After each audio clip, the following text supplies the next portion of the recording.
Here's a racer that needs no introduction. Don't mean to get all sappy, but this particular Gran Turismo holds a special place in my heart because the PlayStation 2 is my favorite console, and this is one of the first, if not the first, PS2 game I've ever played, going all the way back to 2002. I was still accustomed to the PlayStation 1, believe it or not, and seeing this for the first time was jaw-dropping. The entire series, all numbered, nothing to complain about. And what's this? A-Spec? Why? I know what it means, I just don't understand why it's in the title. Could be worse though. It was initially called Gran Turismo 2000. Would have made the game outdated in a year, just like sports games. I consider Gran Turismo 3 to be the most casual gamer-friendly of the series. It's a bummer not being able to have more than 2 players, I know, but you can get enjoyment out of the game as a whole simply from arcade mode. In order to unlock tracks and cars, you only have to win on the ones available on single race. As you can see, I now have full access. But look at this! You get immediate access to race cars. About time. And that's all I have to say because I can't find anything wrong with it. That's how arcade mode should be done on Gran Turismo. Have race cars at the start with the ability to unlock all tracks. No argument. But you'd have to be senseless to play a Gran Turismo game and not try out simulation mode. The city is even more straightforward. One big car dealer, one big place for parts, go race, machine test, and I thought the first game had a basic menu. Sounds like they recycled the menu sound effects from the second game.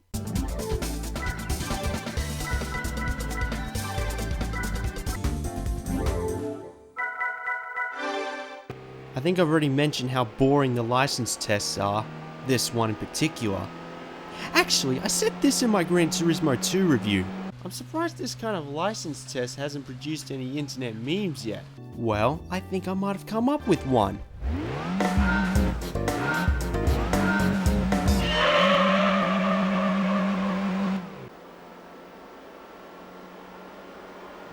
Go! Go! Slow down. Excellent. You get a few seconds to get ready this time. Seriously, what was that about in Gran Turismo 2? Starting instantly. At least they had the courtesy not to increase the number of tests. They even replaced International C with Rally. And surprisingly, this would be the only time rally licenses would be in Gran Turismo. Even though I'm not a fan of the license test, I don't think it's a bad idea. Because there are fewer cars than Gran Turismo, the used car dealerships have gone out of business. So don't expect cars under 18,000 credits to be older Mazda RX-7s or Toyota Supras. Crazy as it sounds though, I like it. Provides more challenge and it doesn't feel like hard work trying to save for a faster car. The events are categorized based on career level, rally and endurance. Some events are reused like the drivetrain and Gran Turismo World Championships, only become more difficult. But circuits, cars and number of laps change, so I consider it different enough. In short, there are plenty of races to keep you busy. It's a good job I still have my save file for this review. Is it 200 kilometers or 200 miles?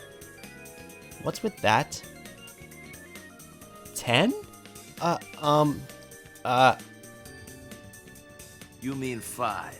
I like that race events have their own individual advertising, still trying to look generic with its text and image placement. The rally stages have changed too. Instead of racing a ghost one lap, you're actually racing a car with multiple laps. But it's the way it looks and plays that makes it stand out possibly from the entire series. Today it doesn't look like much, but you have to understand, this was 2001. Developers who were making games for the PS2 in 2001 took graphics really seriously. Metal Gear Solid 2 and Gran Turismo 3 to me were the biggest cases in point. After reviewing the predecessors, the tracks feel smaller and wider. You can tell the developers were trying to design the tracks as if that's what they would look like in real life. There are a couple of occasions when things surrounding the track look like a block.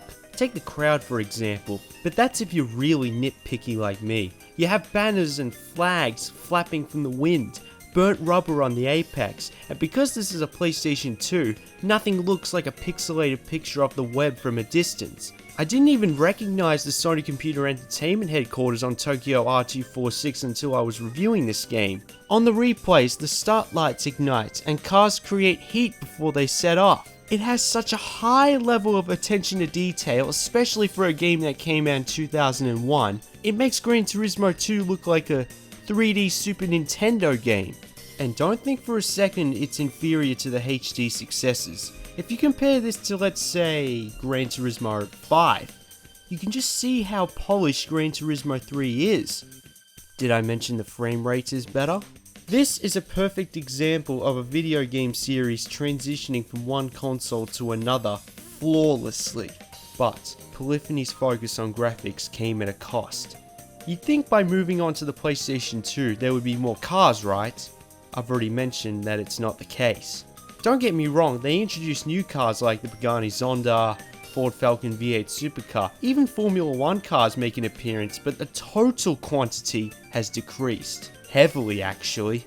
Polyphony must have taken the term quality over quantity to heart.